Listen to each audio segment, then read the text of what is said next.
I had been playing dulcimer about a year, and I went with my parents to Nashville, Indiana to get my second dulcimer. Bill Berg built my first two dulcimers. So this trip we went up there, I was still in high school. We went up there to order a second one. You know, he was going to custom build it. So I think me and my dad were wrapping that up. I think my mom went into a CD store there. And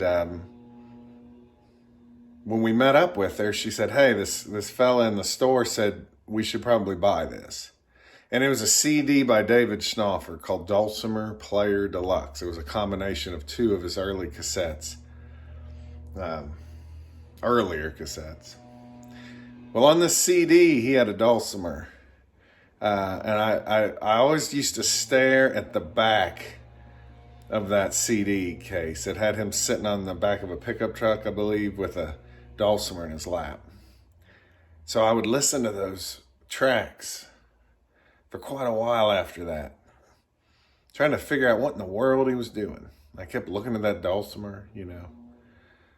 Well, when I met David roughly around 95, I forget the exact time, but I guess I could figure it out. I met him on my, I met him a bunch of times, but as far as me and him actually getting to sit down, that was right after my 21st birthday, and I'm 47 as of yesterday. I'll let you do the math. Anyway, I think he had just sold that dulcimer before I met him, I think. So I saw it come up for sale not too long ago, a couple weeks ago, I guess, and I jumped on it. And I'm not a collector, you know, and I know there's other people that would appreciate playing this thing. But the early soil that my dulcimer life started to grow in, this dulcimer, the stuff played on it, the sounds that came from it, it was just such a big part of all that daydreaming I did early on about the dulcimer and the dulcimer world and all that stuff. So I'm honored that I could be a steward of this very same instrument that's now sitting in the living room here. I don't think it's mine. It's really the world's. And I was going to do my will soon anyway. So I will set it up where, you know, it doesn't just disappear. It'll be somewhere people can enjoy it. So anyway, I'm going to open this thing up. Let's have a look. This is the flight case it was shipped in. It's still got stickers on it. David put on it back, I guess, I'm guessing around 91, something like that. Pretty cool. They just ship it in the case. Anyway, let's get on with it. I had to pull some zip ties off of it.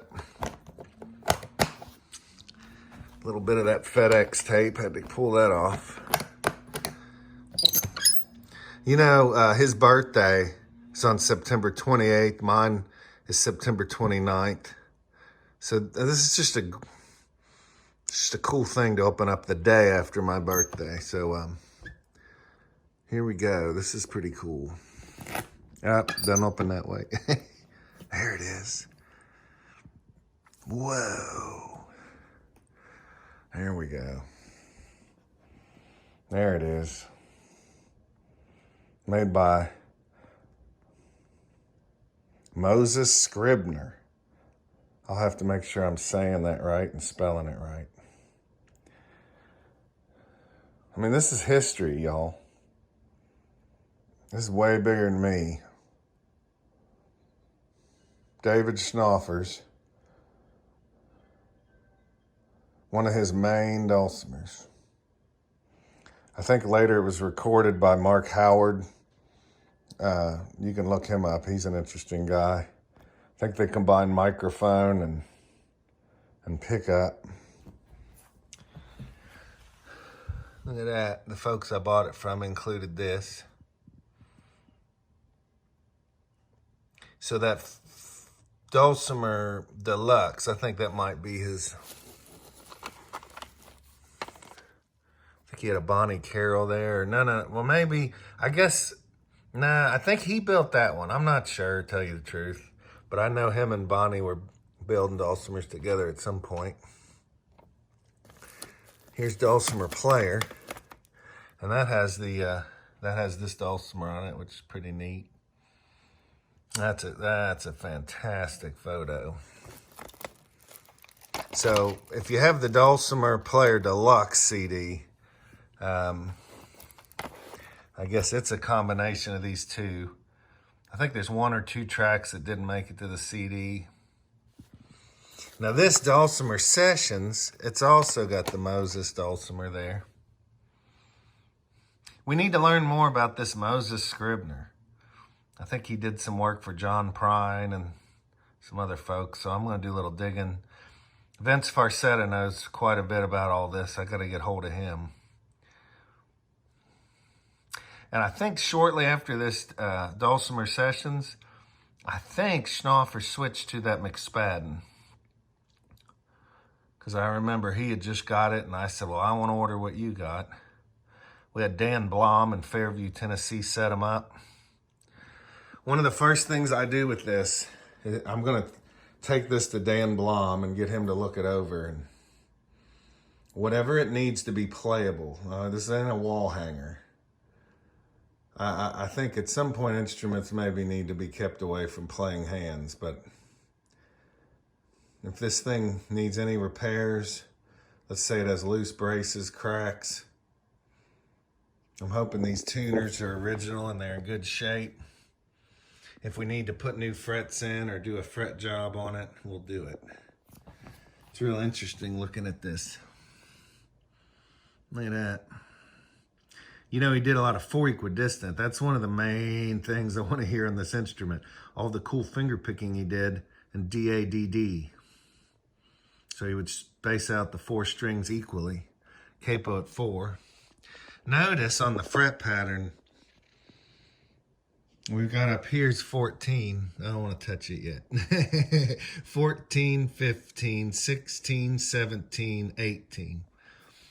And that's what he wanted on his McSpadden too. When you hear him play Rock the Shay, he's capoed at 4. And at the very end, he does this little ascending pattern. And I believe he ends all the way up here on this A. It's the last note. Look at those moons, man. How cool is that?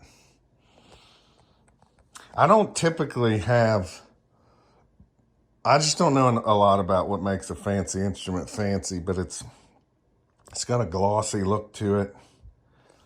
And what is this mother of pearl type stuff? Maybe somebody in the comments can tell me. Oh my goodness. I'm gonna take it out now. Let's have a look at this thing.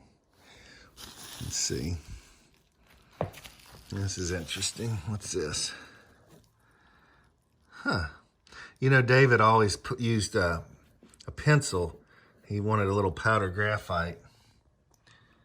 I wonder if that's maybe the original bridge. It was, I don't know. But you could see where he rubbed the pencil over it. That's kind of cool. It's not really intonated. So I don't know if it was slanted or what. Man, it'd be neat if there was a secret compartment in here. All right, I'm gonna go get a tripod so I can really give you a view of this thing. Here we go. Look at that.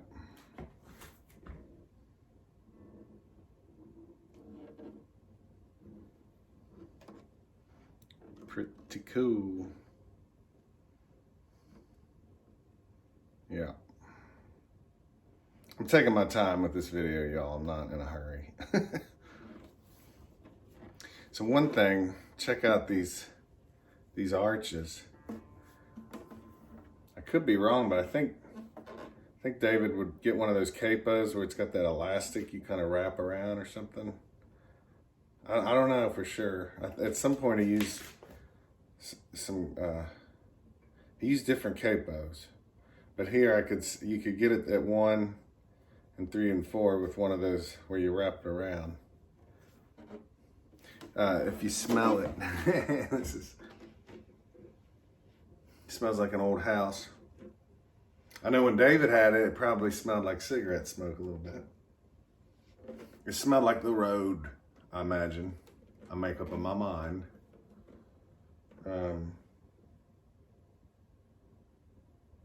It's interesting when you run all the way up to such a high fret, the 18th fret, you don't have much of a strum hollow. But David, a lot of times was playing closer to the bridge than some people might realize, at least when I was with him. One thing I noticed right away, which is kind of like my dulcimer, I don't know if you could see it. Look at that, man. I think this is koa. What is that crazy looking wood? But back here, I don't think you can quite pick up on it here, but there's some wear right here. Like if you were to stand up and you had suspenders or a belt on or something, it might do a little scratch. I don't know if he did that or the previous owners.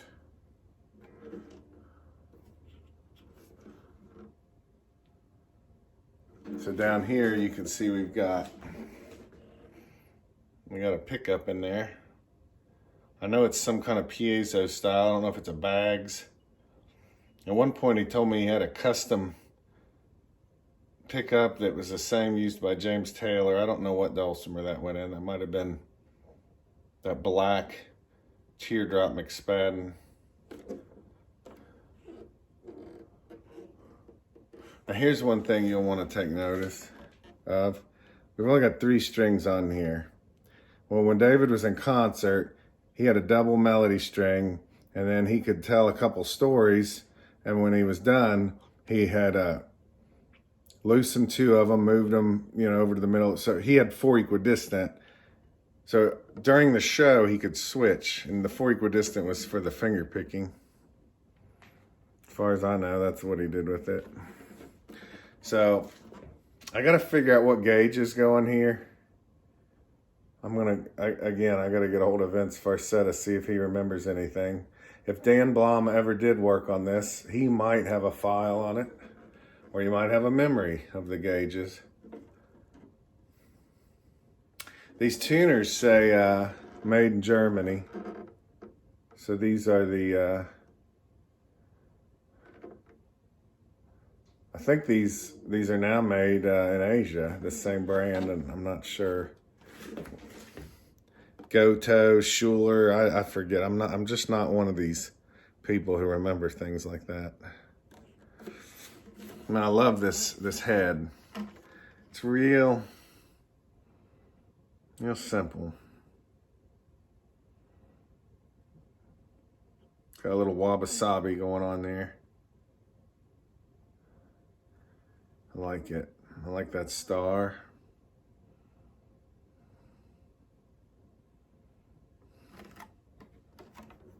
It's beautiful. It's not too heavy, but it's not too light either. I guess we ought to strum it, huh? The fret wear, let's talk about that first. I just hate to hear it yet. I don't know why. So the previous owners, if they had played with a heavy hand, and by the way, I guess she doesn't mind. I'm going to tell you it was Peggy Carter. She did post it on Facebook that was for sale, so I'm going to presume she doesn't mind being recognized here for taking care of this all these years. I don't see fret wear here. Notice there's no 1.5 fret. I'm looking under the string, and I'm not seeing fret wear. It would be at 2. Now, they could have had somebody do a fret job on it. I mean, it's at least 30 years old, I think. When I rub my finger along the side like this, I don't feel any barbs. And it's got this look that his old frets used to have. It looks like what I remember. I suspect those are the same frets in the same condition. I gotta look inside the hole here. And this is something I don't think you're gonna see. I'll see if I can figure out a way how to get a lens up to it. But inside the, you're just gonna see a little bit. The fella that made this, he was known for being quite an artist. And I believe he would hand make each label with a pencil. And sometimes it would be fantastic scenes, like it might be fantasy or UFOs. I think you can see a little bit in there. Sorry, that's not more clear. I get a little into, I don't know how to say those little things. If I can get one of those little cameras, I'll go in there and take a picture for you. And now, of course, my eyes aren't so hot. Is that a sign of maturity and growth? 19 something.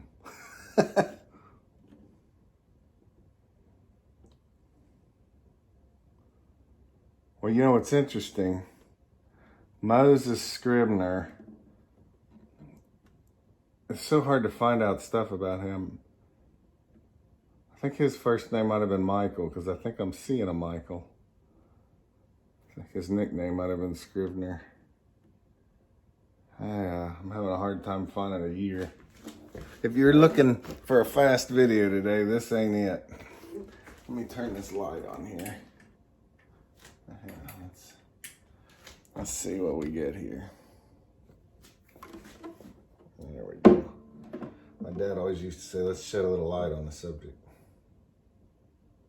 You know what? That says 89. 89. It's a beautiful label. I'm going to find a way to let you see that whole thing. Looks like a tower with like not a real serpent, but like it looks like a sculpted serpent going up at some kind of multi-floor tower. There might be UFOs on there, I'm not sure. All right, so let's hear the thing, right? Enough already. That's another thing my dad would say. Hey, why don't you get to your main point here?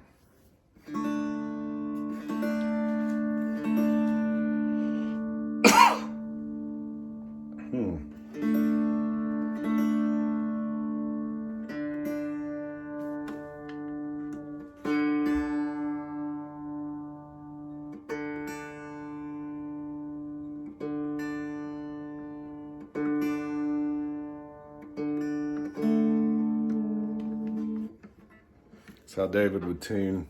Fret the bass with his index finger and then use the thumb to pluck the bass and middle.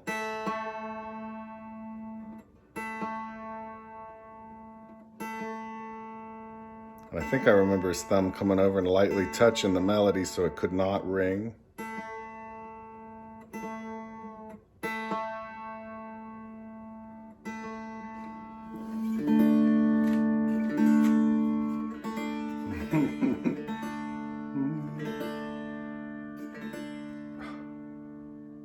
I'll tell you what I hear right away, which is very unusual for a dulcimer. I mean, I gotta be honest with you. Some of those recordings, you know, there was quite a bit of use of the pickup, but other times I suspect it was just mic, sometimes blended. I've been fully prepared that this might not sound that great without the pickup. This has a lovely balanced tone just on the open strum, and don't ever judge a dulcimer by its open strum only. There's some dulcimers that sound fantastic with an open strum, but then when you go to fret them, they sound dead. Another thing I think I hear with this is it's like the sound is not dying away as fast as other instruments. I mean, it's kind of a hard thing to judge. Seems to be, it sounds pretty good. Man, that thing is beautiful. That's beautiful.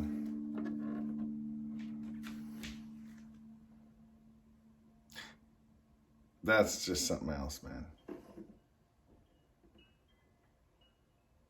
You know, I can't help but think of the McCafferty body. You know, it's a similar, I don't know, balance for me. I'm gonna have to compare these shape-wise. It's not as thick maybe, but a small amount. All right, I'm gonna just sit down and, you know, the iPhone's not that great for recording sound sometimes. I know how to get around that, but I don't have time to mess with all that right now. So the main thing is the iPhone sometimes turns the volume up and down automatically according to what's happening around it, and that can give you a false impression of the sound. I'm just gonna leave it as is, and I'm just gonna play a few things on this thing. I'll go get a capo first. When I first met David, he had a tuning fork. He showed me how this works, so this might be interesting to you. This is an A440. I remember him hitting it on his knee, and then I remember he telling me you could kind of just take the ball of it and put it up your ear and you can hear an A. But you can also hit it on your knee and touch it to the dulcimer, and you can hear that. That's old school right there, y'all. So I'm gonna do a harmonic on the middle to match this.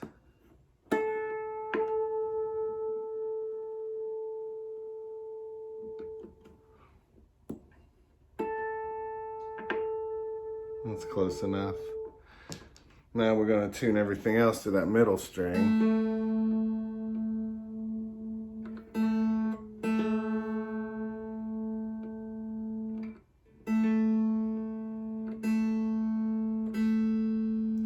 I played a lot with David for a very short time.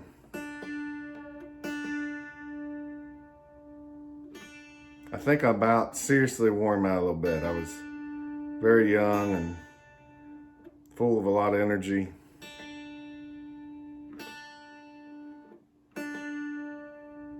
We did some good music together. We had some great times together, many, many trips. One time he told Fred Meyer, after I get off the road with Seifert, I need a cigarette and a nap.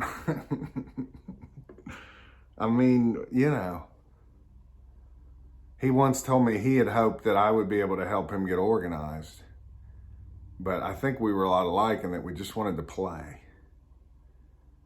I think we were a little bit like a band that does some great things and then you fall apart a little bit. You know? So what did I end up doing those years with him? I asked him hundreds of questions. And I hope I remember most of the answers. Linda Paulus's book might have some of them in it, the one that's coming out about David's life. Lots of hotel rooms, truck stops, Waffle Houses, Steak and Shakes, including the original in Normal, Illinois. We did a little bit with orchestras. We certainly had a fantastic time down there in Covington, Louisiana. We had a good time at the, up there in Pierre Marquette. But I loved meeting him at Bongo Java in Nashville for coffee. We'd play one tune all day at his house. I remember one time he wanted to get grape leaves, stuffed grape leaves. And that was a little, you know, I wasn't used to that kind of food, but it was actually pretty darn good. You know, when I look back at that whole experience, I just miss him. I think of him like an uncle or almost like a brother, grandfather, somewhere in there. And when we kind of fell apart, it was heartbreaking. But, you know, I don't know what this means, so I'm not trying to give you a full explanation of it. But in the Bible, it says we're surrounded by a cloud of witnesses. I'm not sure what that means exactly, but if David is watching me now, I feel like he he understands a whole lot I don't. And I feel really good about being able to take care of this instrument, put some good music in it. Man, he was so great hanging out with him at the Villager Tavern, down at the Sportsman's Grill, meeting all his friends, you know. That crazy guy that played the bass down there, Martin with the long hair. I mean, I could go on and on, man.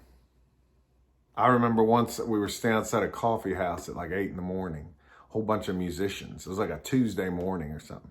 And I just remember somebody said, hey, why isn't anybody at work, you know? And I was like, I'm in Nashville, Tennessee, hanging out with musicians. And we're all just getting moving here in the morning, getting ready to make some music. And it's an exciting time for me. I'm going to play this thing here in a second.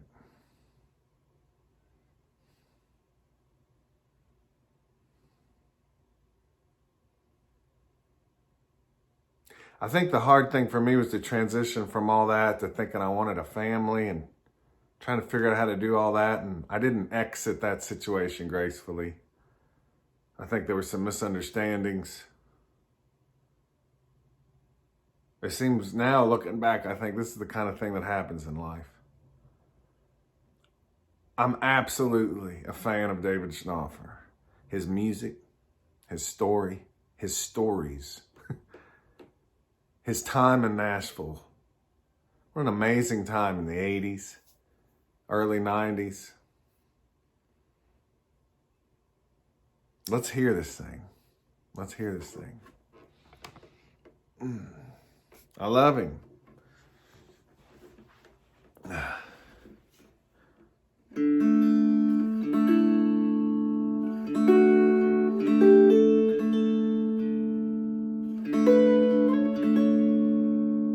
It's the first time I'm hearing this.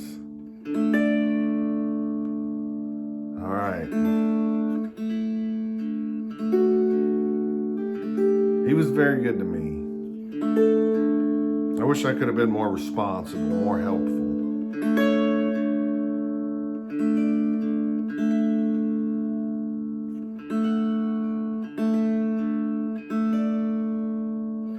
I'll tell you one thing I hear right away is balance. I'm really surprised by that.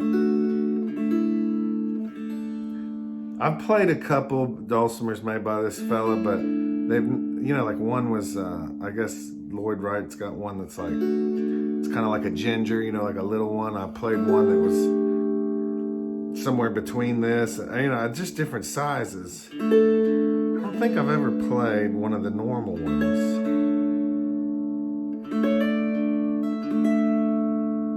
Man, that sounds in tune.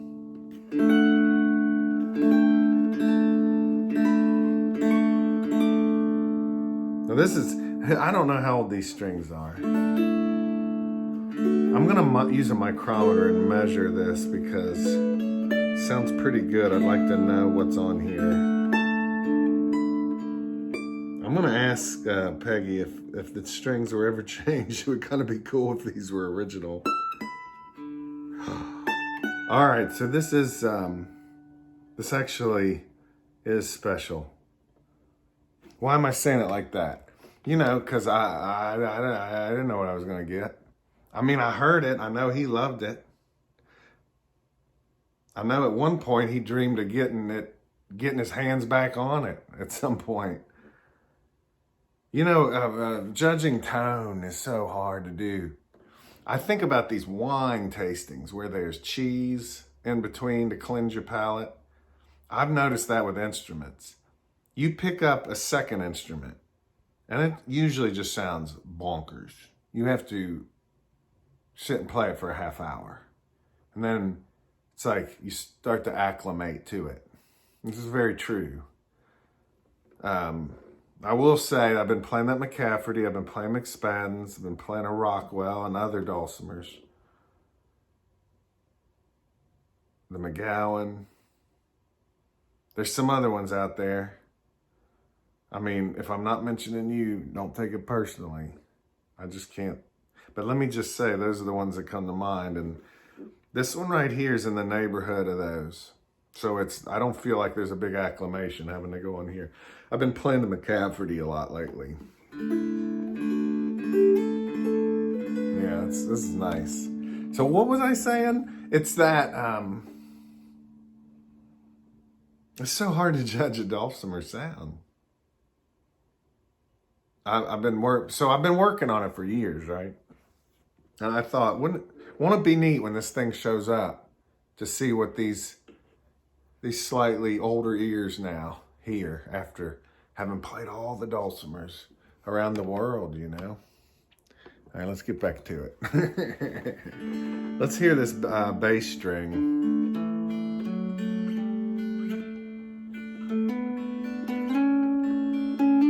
You know, it's not real loud, but it has a balance.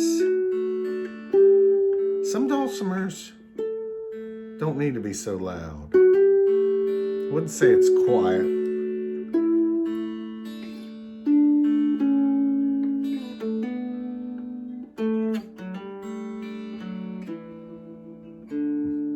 That's a sweet balanced bass string, middle.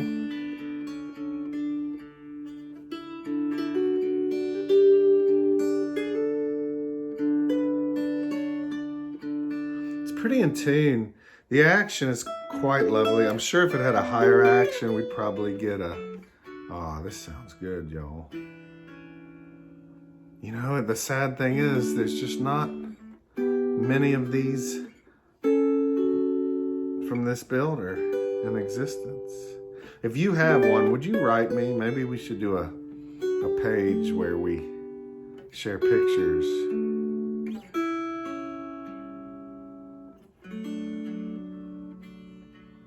Let's try a little pick on this thing. Do I have a pick? David was using a Herdem. He liked the white ones, I believe, and later he was using the red ones, I think. Let's see what this sounds like here.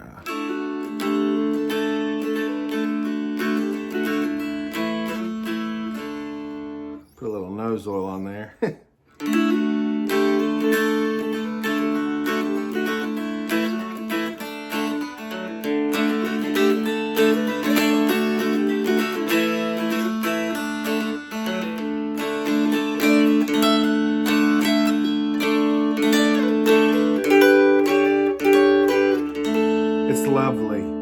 It's lovely. Yeah. So who is this Michael Moses Scribner? You know how hard it is to make a good sounding instrument? I mean, there's some people out there who are amazing luthiers. You know, they might build guitars and things, but there's a big learning curve. So much of it I almost think's by accident too. How do you get an instrument to sound good? And what does good mean? Why does this one sound so good? I'm delighted. I mean, of course it sounds good. You know, I know, but you know, in life, you're just ready for disappointment a little bit. This is when was this? 89, did it say? Correct me if I'm wrong. Is that 31 years roughly? Why does it? You know, we've been through a big move the last couple decades. Like, let's get these things louder and louder and louder. And there's a place for that. I've been part of that, and I enjoy that. You know, but this isn't quiet, but it's not boisterous. It's exceptionally balanced. That means the notes all sound like they're from the same family. It's like when you hear backup singers who are sisters. It just blends. That's what it sounds like as I play notes all over this thing. It's got lovely sustain. The notes ring. It's warm, but it's not too bassy, you know? I know this video is long, but that's just, you know. This is the day to do a long video. I wonder what the vibrating string length is on this thing. I need to measure it. Let's capo up. I think I've heard this dulcimer capoed at 4 quite a bit. But I tell you, the double melody, I got to get a double melody on this thing. I believe. Golly, this thing sounds so good.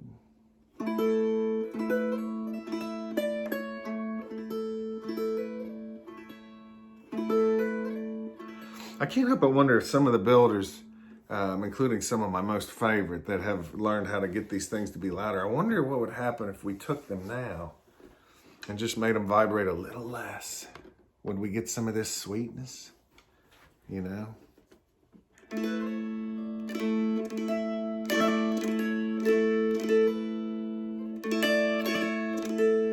My fiance Heather, you know, we talk about how she's a little bit introverted, and that does not mean you lack power.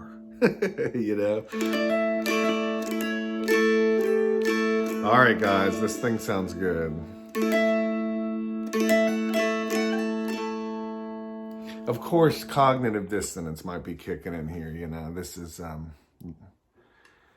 but I'm pretty good at judging dulcimers. This sounds amazing. It really does. I might be biased. I'll be careful. We'll do some peer-reviewed studies on this thing.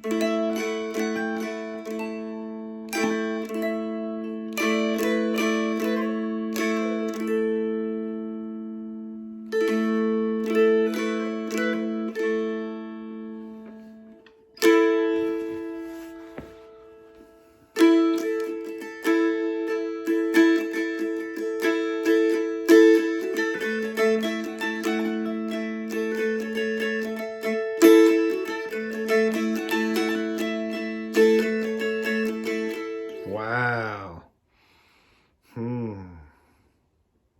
I'm gonna have to learn some tunes on here, guys.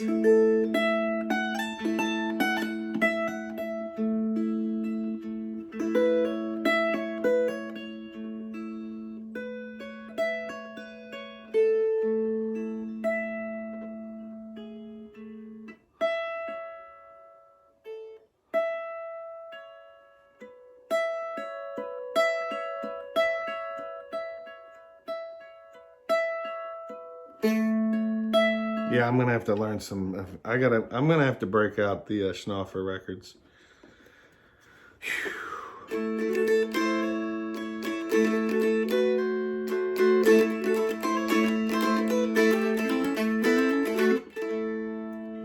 Yeah, that's beautiful. It sounds good. Sounds good.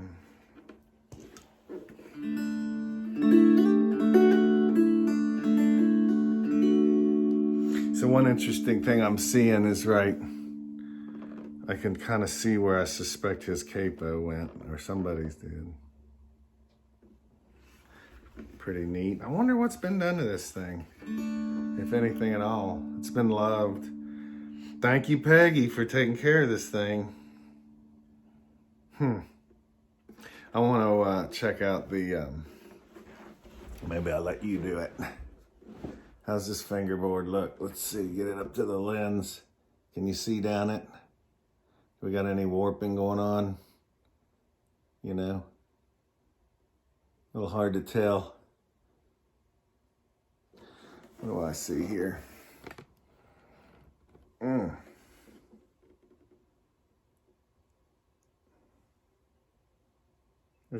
think there's a little bit of movement.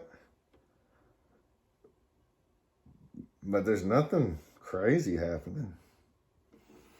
So, where does this leave us? Whew. I don't know if this is true, but David Schnaufer told me, this might not be true because I might not be remembering it right, but here's what I remember. If I'm wrong, please forgive me. But I think on his 21st birthday, he got a little money. And he saw a dulcimer in the window of a hardware store. It had nylon strings on it, and he bought it.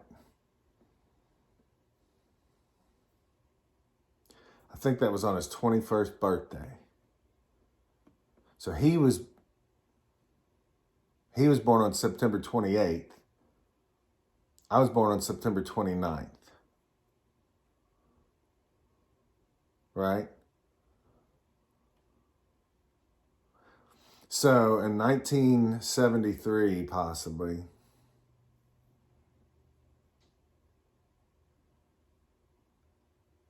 and he said he got it the day after his birthday. Now, this sounds like I'm making this up, and maybe I am. I could be. But this, if I'm getting all this right, it would mean that he got his first dulcimer the day I was born, which is just a crazy coincidence.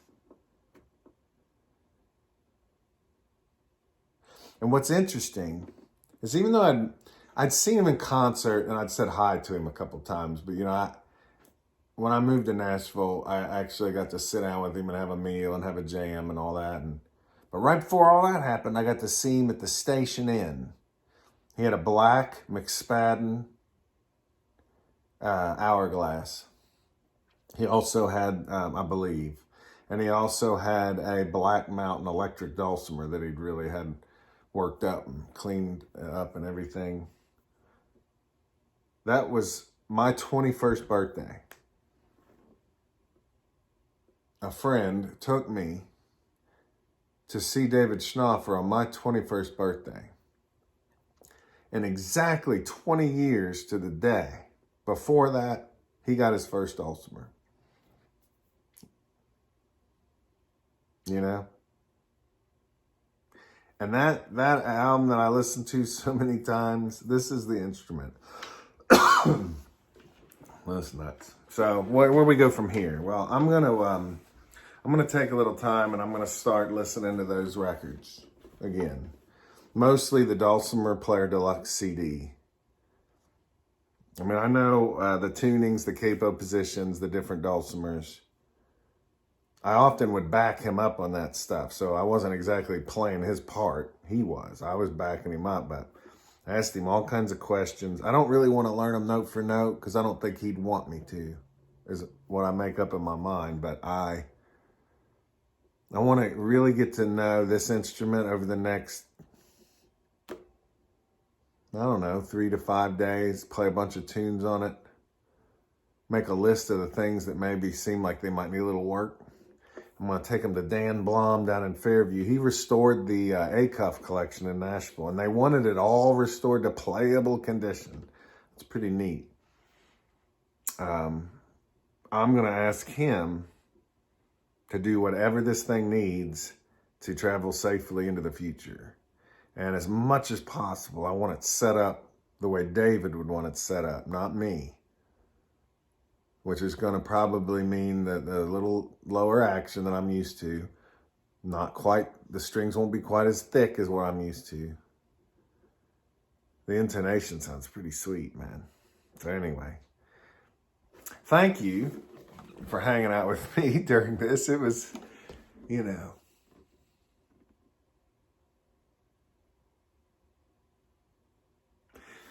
truth is I just miss him.